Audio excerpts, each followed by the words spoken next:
Okay,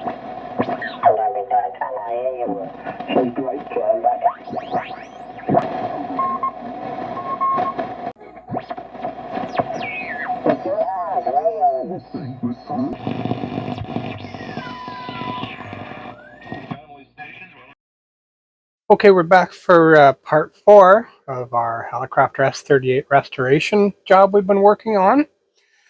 So, some stuff completed since the last time. The main unit has been fully aligned, and we'll call it a rough alignment. The dial calibration went nice. The dial is pretty much spot on all 4 bands, which is good for a simple receiver like this. The cabinet, of course, I've removed the speaker. The cabinet got washed with just gentle dish soap, nothing more. Didn't want to disturb any of the letters. The cabinet's got its fair share of scrapes and dings and character it's gained over the years. I don't prefer to repaint it. I don't prefer to re-letter it. There's these water transfer letters you can get after you repaint it, but they're very fragile. I prefer to stay with the original. It adds character, it tells a story, and it's really not in that bad a shape. It cleaned up fairly nice. The front window is nice and clear, so we're going to leave this as is, cleaned up. I did put a light coat of an automotive wax on it just for protection. This is the speaker here, and this speaker is the best one I've seen in all of the S-38s I've ever done. Normally the center felt piece is just deteriorated away and turned into fluff, and that allows dust particles to get down into the voice coil, and the voice coil is a very fine piece of paper with wire coiled around it, wrapped around a magnetic pole. If you get any dust in it, it creates a scratching noise that when the speaker is in operation, it sounds very poor. You can usually very gently tap or use compressed air from a distance very, very carefully and clean all of that dust out.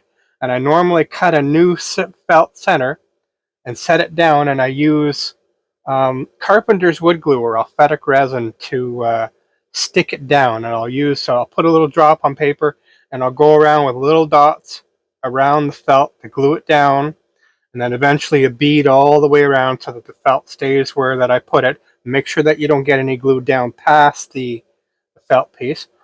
And also normally there's splits in around the surround of the speaker here. There was one small little hole, and again I've used the carpenter's wood glue, and I put a drop on paper and a little toothpick, and I've dotted up the hole so the hole is closed and glued. But normally there's little splits, like I say, and you can use the glue to close up those little splits, and it works fine. So if you have to put a new piece of felt in and clean out the voice coil and clean up any of the little splits with a little glue, they usually work just fine. The only issue that I had with this speaker is I had to replace the wire in its entirety. The connections were very poorly soldered, which I'll put up a picture here in a minute. I guess the technician who put the capacitors in many, many years ago didn't realize that the unit unplugged, so he unsoldered them there, and he didn't do a very nice job of soldering them back in. So I thought I would take them off, strip them, and solder them back on. But when I did that, I found out that the wire's gone very dark. It's very oxidized. The likelihood of being able to get a good solder joint to it was pretty low, and I'll see if I can get a picture of that put up for you as well. But the likelihood of being able to get a good solder joint to that was pretty poor. So I just caved, and I put new wire in. I've soldered them right into the plug, and these types of plug are very easy to deal with, very similar to a tube type of a pin, where you can heat the end up with a soldering iron and the wire will pull out. And you can, this is multi-strand, 600 volt, silicone high temperature casing insulating material that I've used on this. But you can strip it, tie it up, pre-tin it, pre-solder it, slip it back into the hole, heat the tip in, and then the wire drops in. So to put new wires in the new plugs, not a big deal. Nice clean solder joint here. So this speaker, when it comes out, they're usually quite dirty, and you can clean them up by gently wiping them with a soft paintbrush, and again with the new felt piece, gluing up the splits. You can usually save them and they usually work quite well. This is the cardboard insulator that goes inside the case with the speaker. The knobs here have gone a few rounds in my ultrasonic cleaner. I bought years ago a jewelry ultrasonic cleaner, and it does a nice job of cleaning them up, so they look pretty good now. Now, the three knobs on the front, which we've got a volume control, a band switch, and the BFO, each of them originally from the factory had a red dot. And over the years, that red dot usually disappears. And all I do is, again, I've stolen some red nail polish from my wife, and I put a little drop on a piece of paper, and I'll take my pick tool, and I'll put a tiny little amount on the end of the pick tool and put it in the drop, put it into the detent spot. You can see, wipe off the excess, and I'll put up a picture here so you can see. So it puts the red dot back on the knob. So I've gone through that routine. The knobs are ready to be installed. The speaker is ready to be installed. The cabinet's ready to go. This unit's ready to go back in the cabinet. So that's what I'm going to do. I'm going to put this unit back in the cabinet. And once it's screwed in, and I'm going to get all of the knobs on but the BFO knob. We're going to do our final BFO calibration. So as I said, that this nice dot that we've got here is pointed straight up, and you know that your BFO is right on 455 kilohertz. So that's the next step, is to begin that reassembly. So I'm going to get that done now. So we've put it back in the case. We've put all the knobs on it, all the covers on it, and we're ready to do some of the final steps. And it's been running, warming up for about an hour now, so I know the unit is warm and it's not going to drift too much further. So we have to do the BFO final alignment. So I have our signal generator on that I featured in my tools and equipment video, which you can go back and have a peek at. It's a very affordable signal generator. It is set at, let's get this done here now. Oh.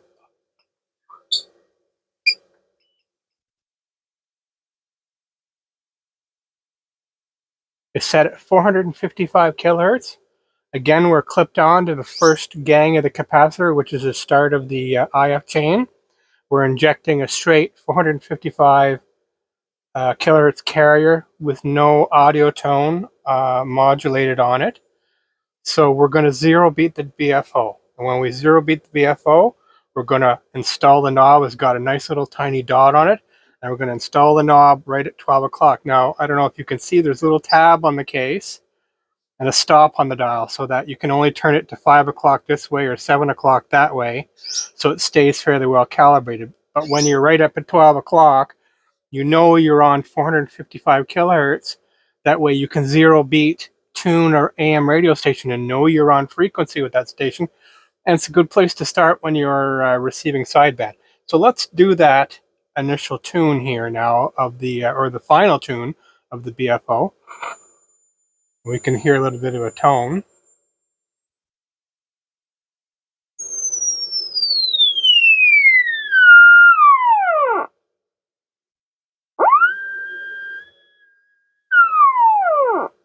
And you can see if I tune one way, if I tune this clockwise, I get heterodyne. And if I tune it counterclockwise, I get heterodyne.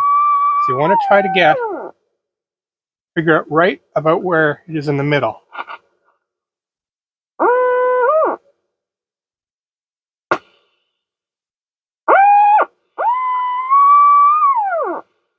Going to give it some more signal here.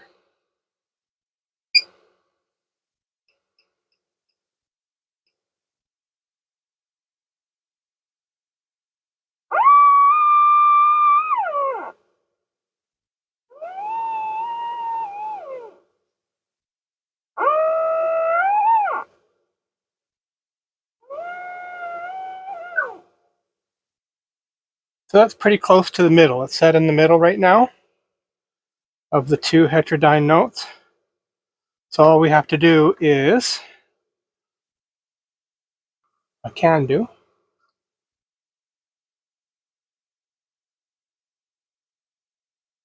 slip our knob on, make sure the knob's little red dot is pointed right up at 12 o'clock, and we give it a snug down.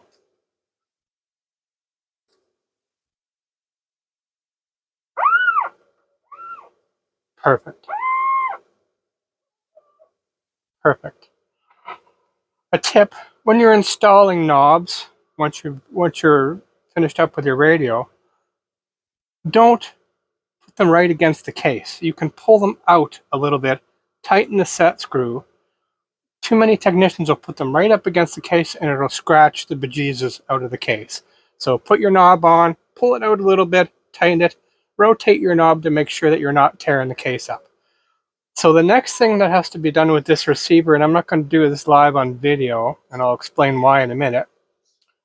I've put the bottom on, and we have some access points here. This is for the VFO, or for the internal oscillator, and these are for the antenna coil. When you put this metal cover back on, these can change a little bit. So I will go back through to make sure that the dial calibration is right bang on, and I'll just touch up the antenna coil. The reason I'm not going to go through this live is because I want to do another video on heterodyne receiver theory, because you really need to understand how a heterodyne receiver works. You need to understand what a mixer is and what mixer products are. So I intend to do an explanation video on that. So at this point, like I say, it's been aligned when it was out of the case. It's in the case. Now the steel bottom is on. It might affect alignment a little bit. So I'll touch it back up. And that's it for this receiver. It is essentially done. One thing that I didn't mention was I cleaned up the antenna terminals. So they're nice and fresh as well. So our next step is we're going to clip on an antenna and see how it does. Okay, we're going to split this up and do a couple of different demonstrations. It's early afternoon, so the upper bands, band 4 and 3, are open, which is like 13 megs to 30 megs is the upper band. And what you can hear in the background, this is a 10-meter RTTY from an amateur radio station, which tells me the receiver's working good. People said that these don't work very well above 14 megahertz. Well, it's not the best communications grade receiver, but here it is. You see it working quite well. It's receiving 10-meter. There's obviously an RTTY contest going on.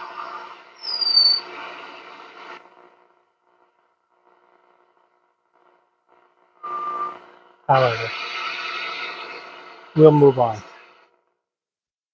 See what else we can find. Heard some CBers there a little earlier.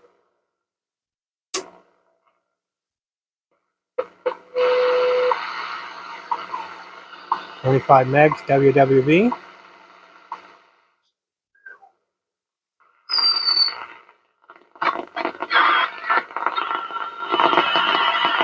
More RTTY. Obviously a contest on this weekend.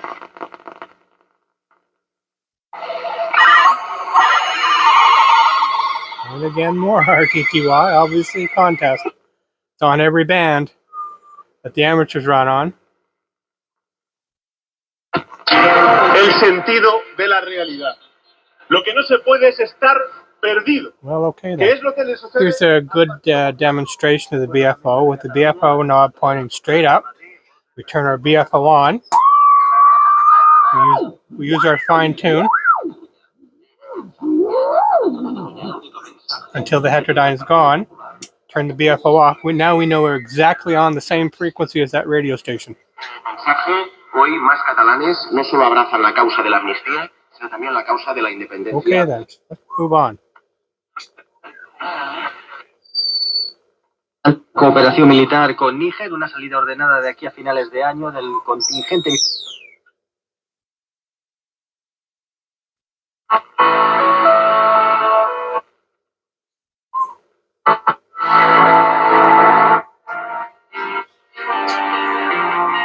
Again, we'll zero beat it.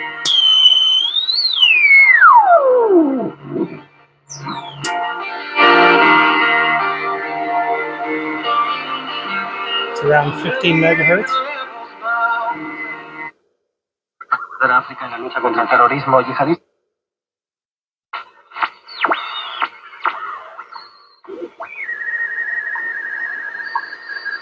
The WWV in there. 15 megahertz. Los 5 pasos esenciales para evitar el contagio con el coronavirus. 1. Las manos. There's 20 meters RTTY. All the battles and all the different things that happen.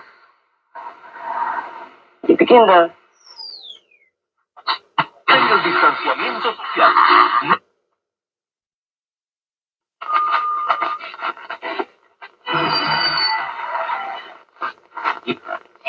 Si no es necesario. Haz los 5 pasos esenciales para evitar el contagio. Speaker works very well. Let's go up to band 3, see what we can find. Band 3 is like 4.5 megahertz up towards... No, I'm sorry, I'm reading the wrong thing. Yeah, 4.5 up towards 14. Reported chest pain and later released without the need for further medical attention. No word yet on what led to the wild malfunction. Winner, again, y'all. If you play the lottery, you're going to want to buy your tickets for Wednesday's Lotto 649 draw, or else... Ada.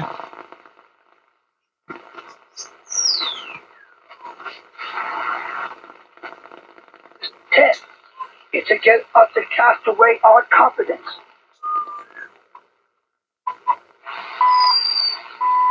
Canadian time signal 7.7 megahertz.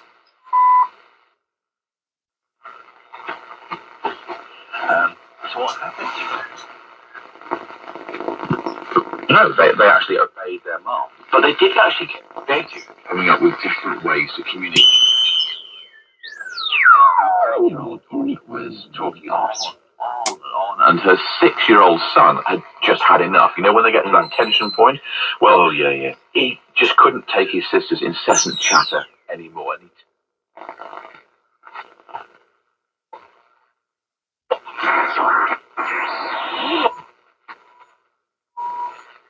El estadio, el Long Depot para aquí en Miami.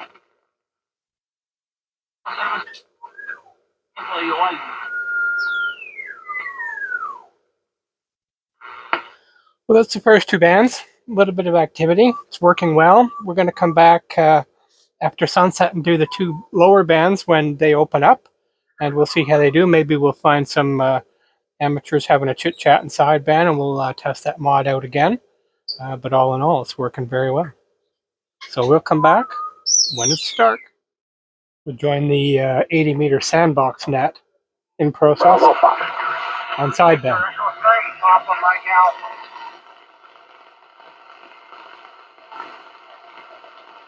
Okay, there was someone in there with Papa Mike Alpha. Could you come again, please? I got SLO, WGD, UP, BF, TMA. Was there someone missing?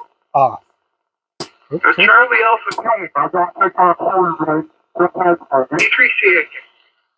Okay, John Henry, great to hear your voice, and I'll put you down there. Thank you.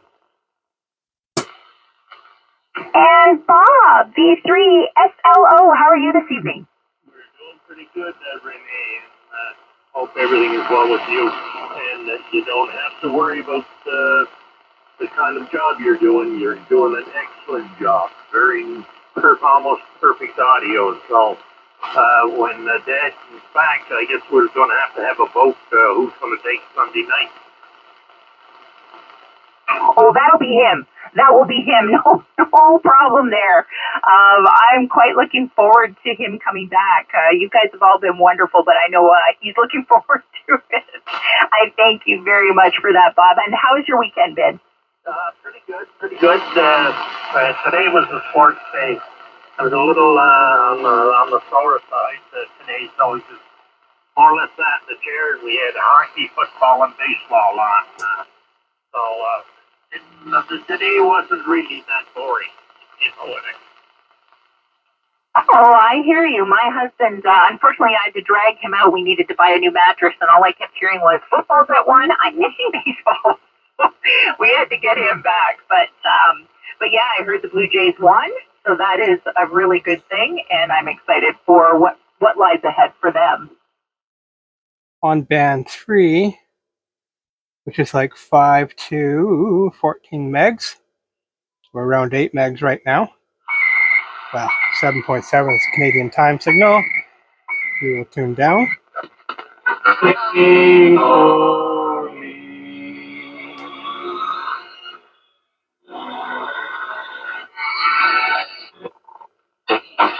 Un incremento de $500 a $1,000 en la suma.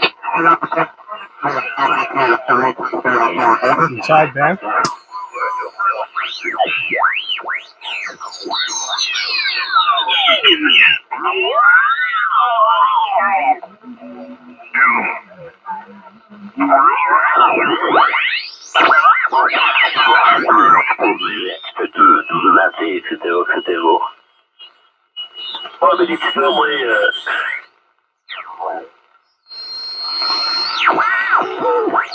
Y su programa acá.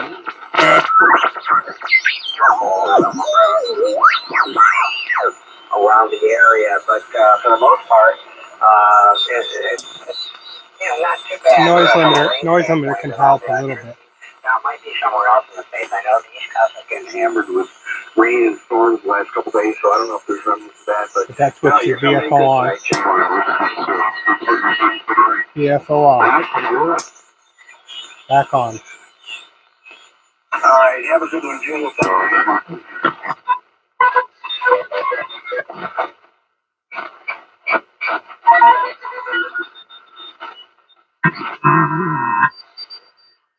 BFO still works for changing CW pitch. As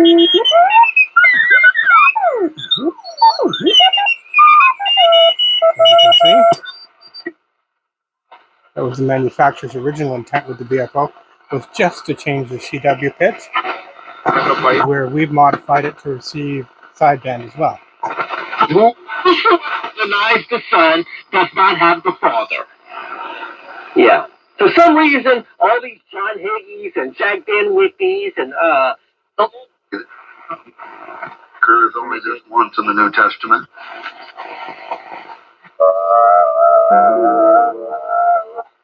right. They denied that Jesus. The Americans over there living in hell. General sense of a battle or contest. Many stations in Word there. of God and the witness. Okay, we're going to drop to band 2, which is like 1.7 towards 5 megahertz. So we're into the 160 meter amateur band. There's some sideband there. This is the one I really want.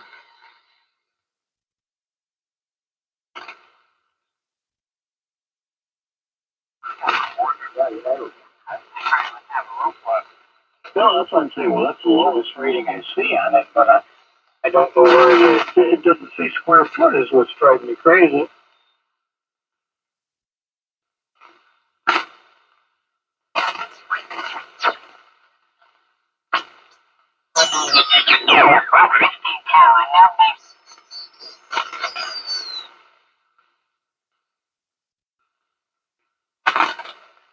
Move on.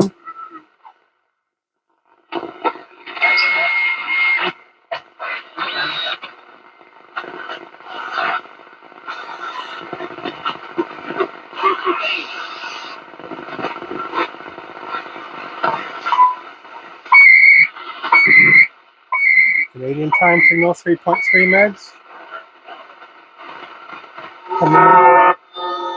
Coming into the 80 meter band. Oh, sideband.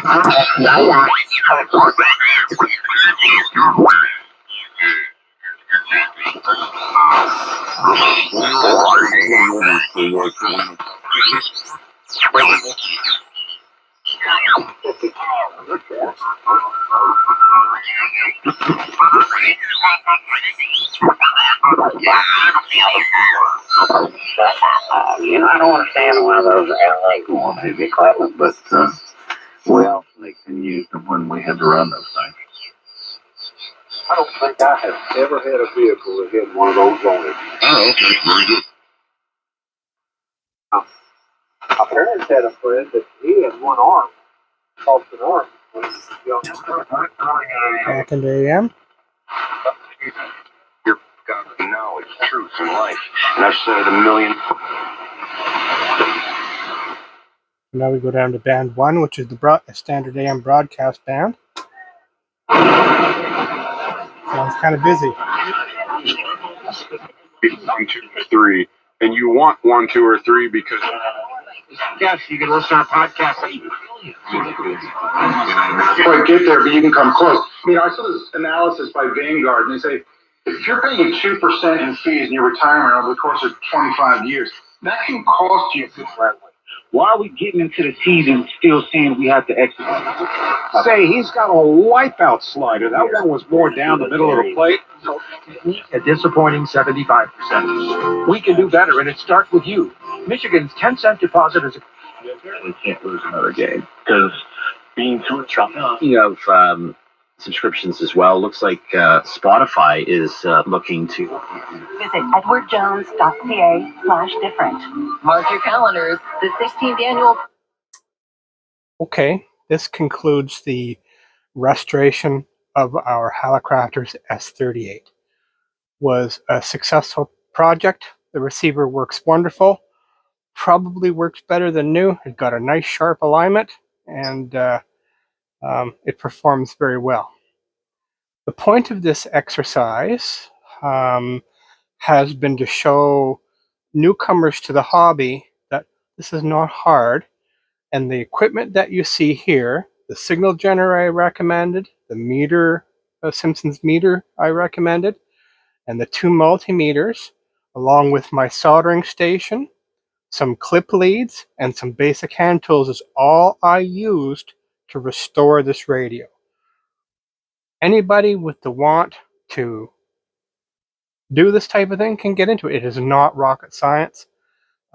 As we go, I'm going to provide lessons on heterodyne and superheterodyne receivers, on the utilization of some of the other test equipment that I have shown in my video tools and equipment. You can skip back and watch that video. I created a video that shows what tools and test equipment you can get very affordably. This stuff is not expensive. You do not need thousands of dollars worth of equipment to accomplish what I just did. So that kind of sort of does wrap this up, and everybody can see that a very small amount of equipment was used to do this job. I hope it makes some of you feel like you can tackle your own jobs at home. Certainly, I'm available here and on my Facebook page for questions as much as I possibly can. This unit is now ready to find a new home, and I'll probably post this for sale on my Facebook page.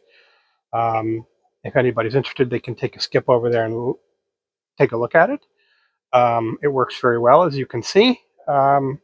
So I would ask you to like and subscribe, like all the other YouTubers say, and we're going to go on with some other projects and some other learning modules, and I hope you enjoyed coming along for the ride on this particular radio. I know it was fun, and it was successful. So until we do another video, we'll see you later. Thank you very much for tuning in. Por su importancia, hoy